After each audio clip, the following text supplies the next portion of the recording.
Assalamualaikum warahmatullahi wabarakatuh. Selamat siang pemirsa. Jumpa lagi bersama saya Naura Dian Putri di Liputan Seputar Skorjo. Pemirsa, pada siang hari ini terselenggara Grand Final Festival Karya Tulis Ilmiah Al-Quran yang bertempat di Auditorium Pondok Pesantren Salafiyah Syafi'iyah Skorjo. Baik pemirsa, berikut liputan selengkapnya.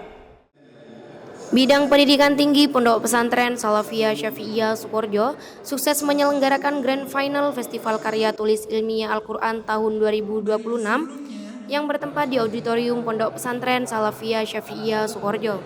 Kegiatan ini mengusung tema Cybercrime Face a Face Peradaban Qurani sebagai respon akademik terhadap tantangan kejahatan cyber dalam perspektif nilai-nilai Al-Quran.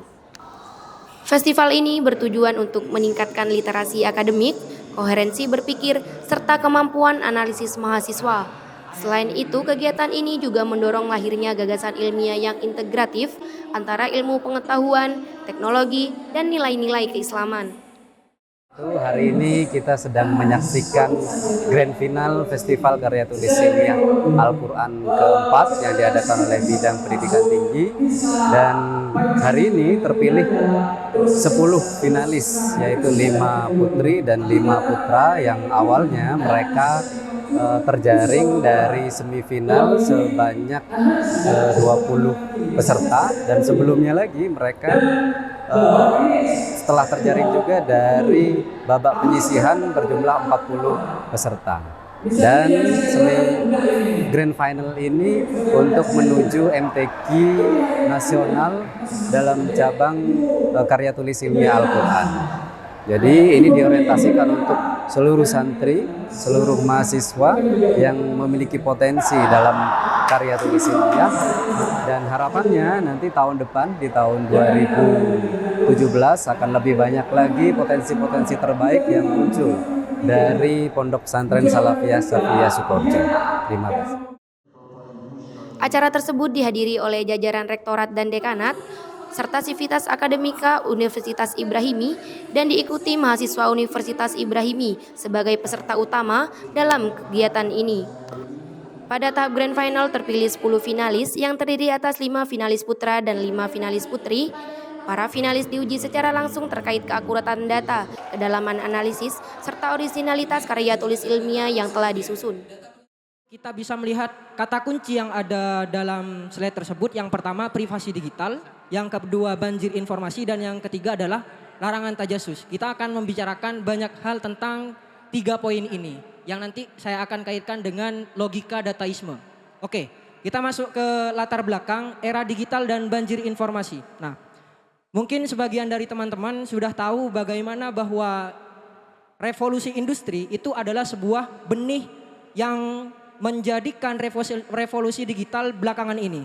Kita tahu bahwa sekurang-kurangnya revolusi industri itu baru terjadi pada abad ke-18. Dan lebih maju lagi kita menghadapi pada masa-masa revolusi digital. Nah, memang sejak revolusi industri, manfaat yang diciptakan oleh manusia untuk kepentingannya diri sendiri itu sangat banyak. Dan itu juga sampai kepada masa sekarang, masa revolusi digital. Akan tetapi kita juga perlu tahu bahwa dari berbagai macam manfaat yang dihasilkan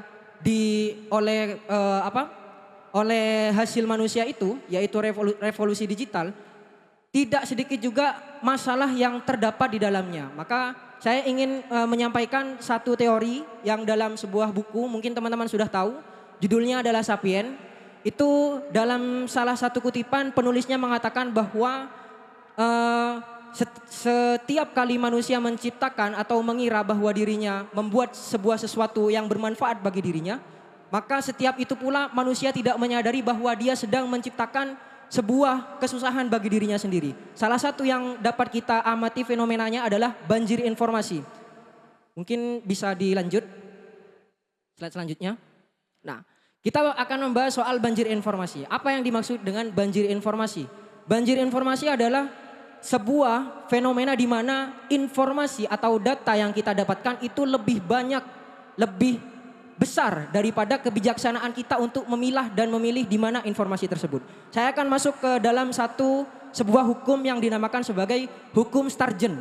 Itu saya dapatkan dalam buku The Death of Expertise karyanya Tom Nichols. Dia mengatakan bahwa hukum Sturgeon itu adalah sebuah pendapat bahwa 90% dari segala sesuatu adalah omong kosong atau sampah. Kita perhatikan dalam informasi. Kita mengira bahwa ketika kita menimbun banyak informasi, maka semakin dekat pula kita kepada kebenaran.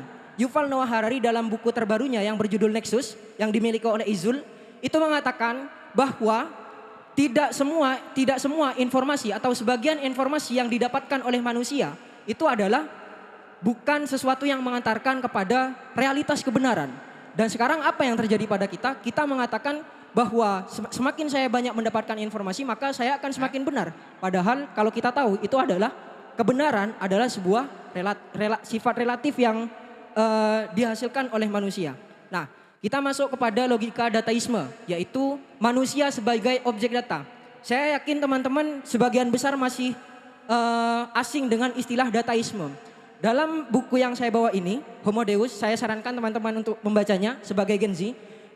Penulisnya mengatakan bahwa dataisme itu adalah sebuah ideologi yang menempatkan nilai aliran data itu sebagai nilai tertinggi dari manusia.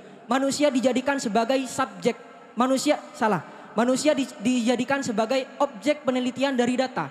Setiap kita mengupgrade, setiap kita mengklik sesuatu dalam media sosial kita, maka kita dianggap sebagai individu yang terus mengembangkan ideologi dataisme. Mungkin nanti bisa dilanjutkan di tanya jawab, saya siap. Nah, apa kaitannya dengan banjir informasi? Waktu tinggal 1 menit.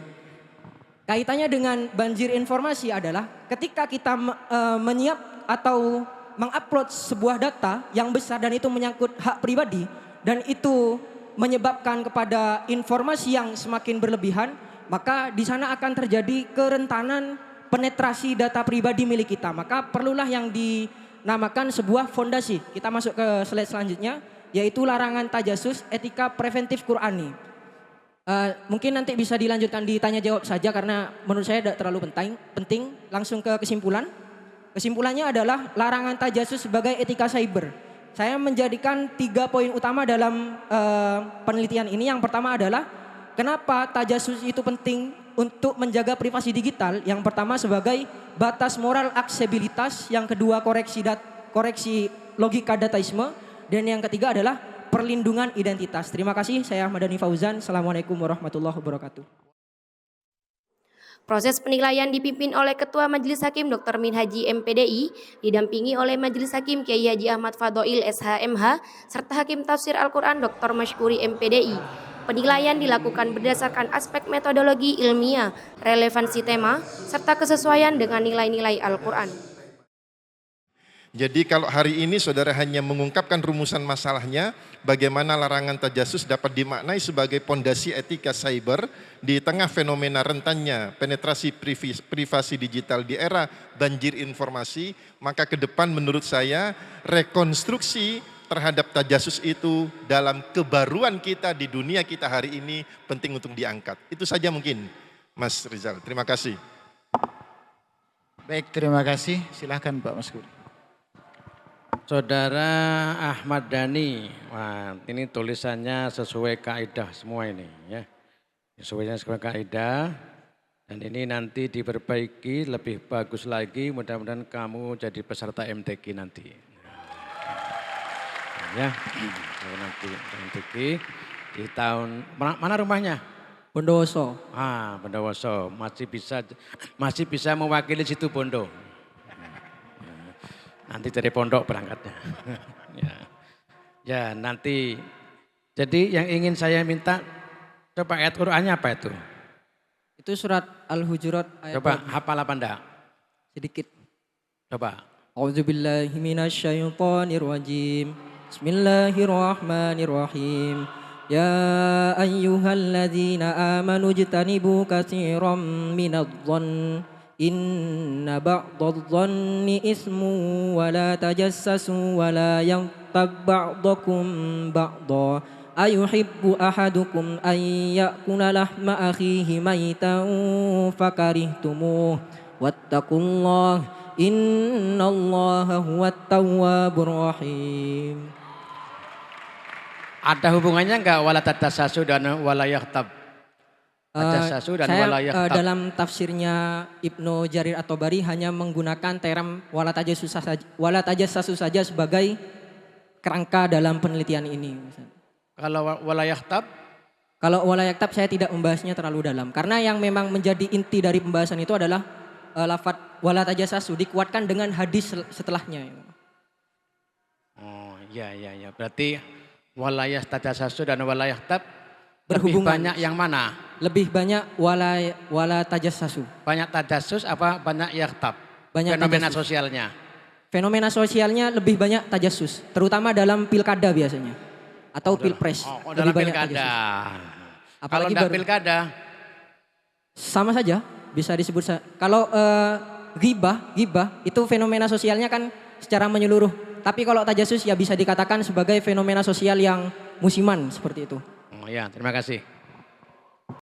Saya di sini Ainulda Rosawandari sebagai salah satu peserta dari finalis Festival Karya Tulis Ilmiah Qur'ani. Pertama kali saya mengikuti festival ini itu karena saya ingin menambah wawasan juga experience. Di sini saya mengusung tema navigasi sisi gelap kejahatan siber dalam transformasi etika melalui paradigma Al-Quran bagi generasi muda. Saya mengusung tema ini dengan tujuan merumuskan paradigma Al-Quran sebagai konsep etika digital bagi generasi muda. Oke, harapannya dalam Festival Karya Tulis Ilmiah Qur'ani pada tahun yang akan datang akan berjalan lebih antusias, lebih spektakuler dan tentunya lebih menjadikan banyak sekali kebaikan untuk para generasi muda khususnya di kalangan mahasiswa santri tersendiri. Selain lomba karya tulis ilmiah, kegiatan ini juga dirangkaikan dengan pemberian apresiasi kepada peserta UKKEP terbaik dalam kategori baca kitab dan baca Al-Quran. Melalui Festival Karya Tulis Ilmiah Al-Quran 2026 ini, diharapkan mahasiswa mampu tumbuh menjadi generasi intelektual yang kritis, literat, serta berakhlak Qur'ani dalam menghadapi tantangan peradaban digital. S3 TV melaporkan.